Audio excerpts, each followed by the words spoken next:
টানা ভারী বর্ষণ ও ভারতের পাহাড়ি ঢলে সিলেট ও সুনামগঞ্জের সার্বিক বন্যা পরিস্থিতির আরও অবনতি হয়েছে। ঘন্টায় ঘন্টায় বাড়ছে পানি, এতে জেলাগুলোর নতুন নতুন এলাকা প্লাবিত হচ্ছে। এমন পরিস্থিতিতে গতকাল সিলেট ও সুনামগঞ্জের তাহিরপুর উপজেলার টাঙ্গুয়ার হাওর সহ সব পর্যটন কেন্দ্র বন্ধ ঘোষণা করা হয়েছে। প্রতিনিধিদের পাঠানো তথ্যচিত্রে ডেস্ক রিপোর্ট। সুনামগঞ্জে সুরমা সহ অন্যান্য নদ নদীর পানি বৃদ্ধির ফলে জেলার ছাতক, দোয়ারাবাজার, শান্তিগঞ্জ, মধ্যনগর, বিশ্বম্ভরপুর, তাহিরপুর ও জগন্নাথপুরের বন্যা পরিস্থিতির অবনতি হয়েছে। এতে পানিবন্দী হয়ে পড়েছে প্রায় ২০ লাখ মানুষ। এছাড়া জেলা শহরের সাথে তাহিরপুর ও বিশ্বম্ভরপুরের সড়ক যোগাযোগও বিচ্ছিন্ন হয়ে পড়েছে। বন্যা কবলিতদের জন্য সুনামগঞ্জে ৫১৬টি আশ্রয় কেন্দ্র খোলা হয়েছে। আশ্রয় কেন্দ্রগুলোতে বন্যা কবলিতদের ঢল নেমেছে, সেখানে তিল ধারণেরও ঠাঁই নেই।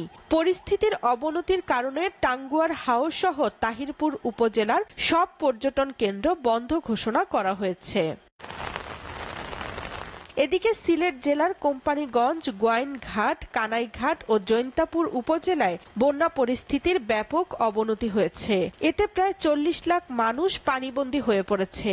ইতোমধ্যে বন্যা কবলিতদের জন্য ৬২৭টি আশ্রয় কেন্দ্র খোলা হয়েছে।